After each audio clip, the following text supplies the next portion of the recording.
Napabili nga ako ng heavy duty stand mixer. So hello guys, ayan. Meron tayong dalawang orders lang for today. Isang bento cake with 16 cupcakes at isang number 3 na Sesame Street ang tema. Ayan. So samahan nyo akong ilagay lahat ng toppers nitong number 3 na cake. Bago nga ang lahat ay ACC whipping cream ang gamit ko dyan sa number 3 na cake ha. Tapos itong mga fondant toppers ay EMF yan. Ginawa ko nga yan mga 3.5 hours. Ganon. So isa lang ibig sabihin nun, hindi biro ang paggawa ng mga 2D toppers. Kasi nga napakahirap talaga mag-stencil. Pero sobrang ganda naman kasi talaga niya kapag nailagay siya sa cake. Hindi tulad ng regular print topper, super nipis niya. Pero para sa mga potential customer dyan, na budget friendly lang din ang hanap, pwede naman printed topper. Tapos, palalagyan nyo ng fondant sa ilalim. Sa ganung way, para na rin siyang 2D topper. Mabalik tayo dito sa cake. Ito nga ay Choco Moist cake with dulce de leche filling at icing filling. Tapos ay nag-request si customer na kung pwede nga daw ay gagawing colorful yung sides ng cake. At dahil tayo ay aliping sa gigilid, charot lang.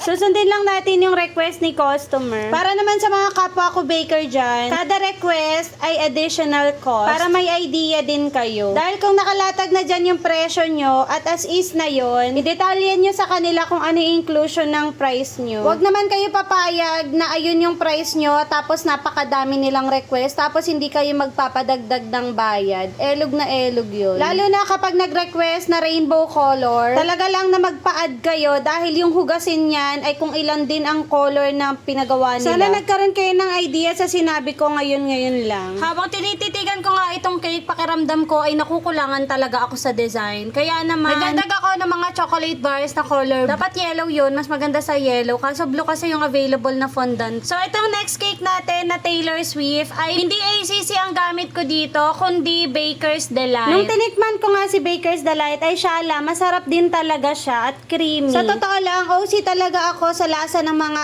icing. At si Baker's Delight ay isa sa pinakamasasarap na icing. Si customer na talaga magpapatunay dyan. Ito. Salamat pala sa mga nag-order today kay Miss Rona at Miss Bianca. Nagamit ko na pala tong mixer ko. Upload ko sa next vlog. Yun lang.